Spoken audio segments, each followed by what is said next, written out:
What up, Pittsburgh Steelers fans? Some breaking news out of the Steelers camp ahead of their game against the Buffalo Bills. The Steelers are re-signing Brad Wing as a possible replacement for Presley Harvin III. Now, Brad Wing is familiar to the Steelers. Brad Wing has played for the Steelers in 2 games this season against the Baltimore Ravens and the Houston Texans. He kicked over 200 yards in both of those games, averaging 45 yards per punt.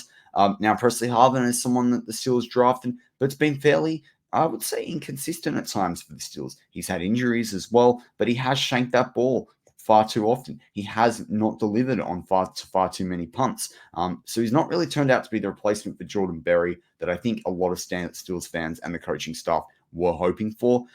Now, when you look at Presley Harvin versus Brad Wing over the course of their careers, Brad Wing's played 19 more games. He's kicked 5,500 more yards than Presley Harvin. He's got a career long of 72 versus Presley Harvin's career long of 69. So you definitely get more out of Brad Wing potentially. As I said, the biggest thing is that he's familiar with the Steelers camp. He came in this season for 2 games against the Texans, against the Baltimore Ravens, kicked over 200 yards in those games. And so that familiarity, that trust and faith that the Steelers can put in Brad Wing will be huge. And it's also pretty huge down the stretch. You want to see the Steelers make moves like this. You want to see the Steelers go out there and refine every little thing they can to ensure a victory. That's what playoff football is. And I think when you look at for Mike Tomlin and the coaching staff and the front office, they've brought in a number of veterans this year, and it has worked.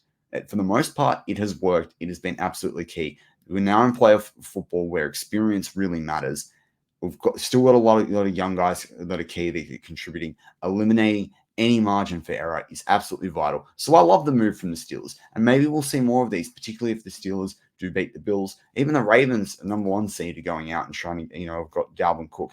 Teams are tinkering to make sure that they're their best versions of themselves, which gives them the best chance to win a Super Bowl. That's what it is about player football. That's called being in the tournament. So I'm really excited by this. I also quite like Brad Wing. I don't mind Presley Harvin, but I do think Brad Wing offers you something. And so for me, I love to see the Steelers try to be their best self. As always, go Steelers.